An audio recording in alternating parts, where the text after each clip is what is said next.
Hello everyone, welcome back to my channel. If you are new here, my name is Dia and I create videos on lifestyle, health and skincare. And in today's video, we will be talking about our nemesis, body fat. This could be a pretty long video, so I suggest you get a snack, some tea, coffee, whatever you want, and let's get started. Okay, so I really want to apologize for my hair. Throughout this video, it is just impossible and it's just not listening. Okay, it's just one of those days. So just go with it. I'm sorry. Now, before we start off, I would like to bust some myths that have been going around for a very long time, and I would just like to let you guys know that these things are wrong. All right. Number one, people generally think that if you don't exercise, your muscles will get converted into fat. That is wrong. Muscles remain as muscle, fat remains as fat. If you do not exercise, fat increases, muscle does not increase. All right. Number two, people think that you can target fat loss in your body through exercise. You cannot target fat loss, you can target muscle gain. All right. Fat loss happens uniformly through your body as you keep exercising. Number three, a lot of people think that fat weighs more than muscle.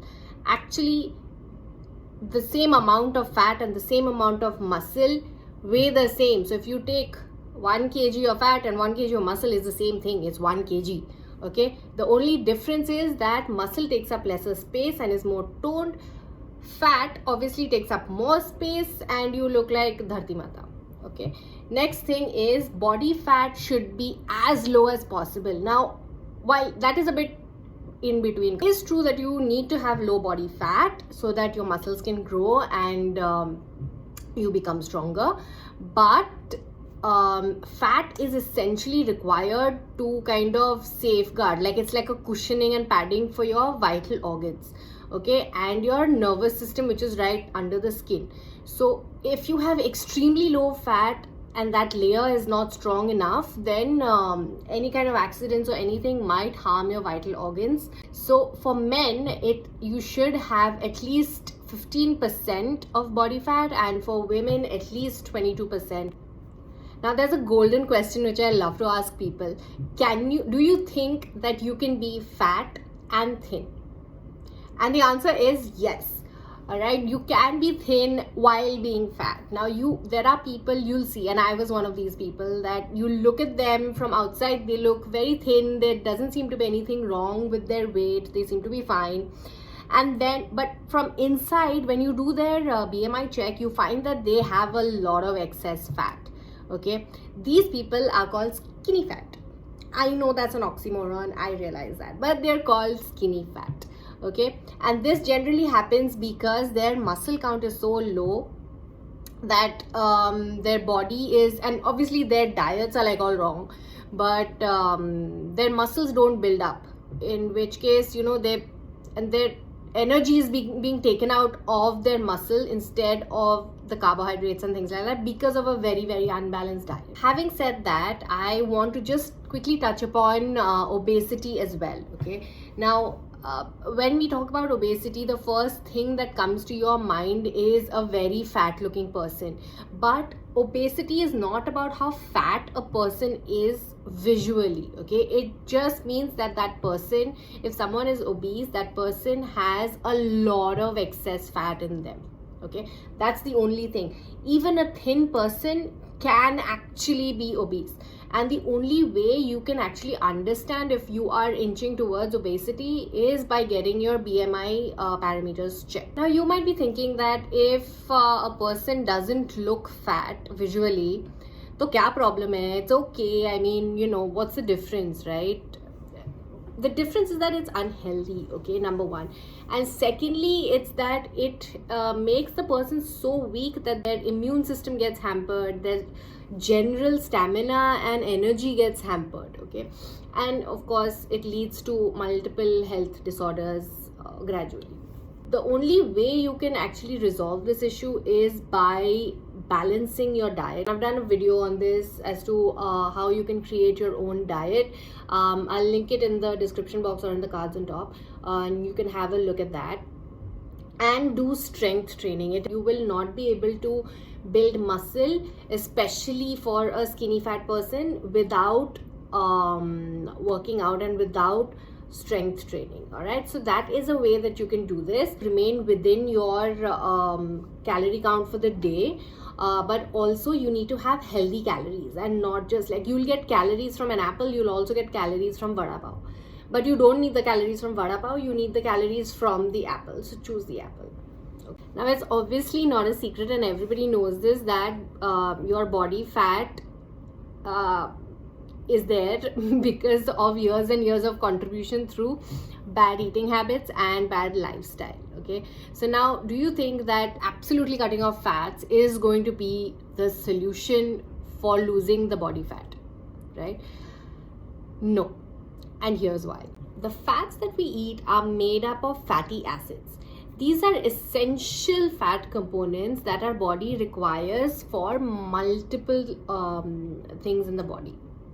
Okay, now these fats are not produced within the body, which is why you need to supply it externally from other food sources. Okay, now the amount of fat that is required for our body to function is very, very tiny. Okay, let's say you have if 5% of your calories actually come from naturally available fat outside food sources, that's it, that's all you need. Okay, now what does that actually mean? That means that out of, let's say your total calorie count for the day is 1500 calories. Okay, and now this is going to be different for everybody, so you need to get your BMI checked and understand this. Out of that, you need only 75 calories coming from naturally available fats. Okay, that translates to approximately 9 grams of fat for the entire day. That's all you need, and hence it is essential that this 9 gram comes from extremely healthy sources of good fat. Now, some of you might be really worried because it's very difficult for you to understand how much fat are you actually eating as opposed to how much you should be eating from your daily meals, right? So I have compiled like a few tips and tricks that you can use, and so you can automatically lower your fat intake. Now, I've made a list of these things, so if I keep looking this way or that way, that means I'm just referring to my notes. Okay, and that's because I don't want to miss out on anything. So now, number one is very obvious and everybody knows this, is stay away from crispy fried, deep fried, greasy, oily food. Okay, this means when you get chicken kadai, there should only be chicken kadai minus the oil floating on top. Okay, next is check nutrition labels when you're buying food from supermarkets, etc., on how much fat they have and how much fat they have per serving. That is more important. Okay, also check low fat versions of anything that you're buying, like, you know, salad dressing, sauces, things like cheese, milk, all of this.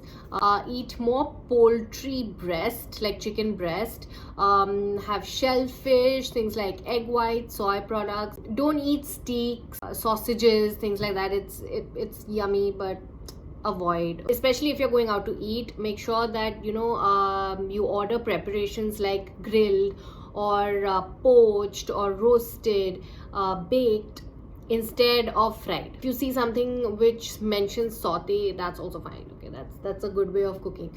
And for dessert, please, we have like a fruit juice or a fruit salad or something like that, minus the cream.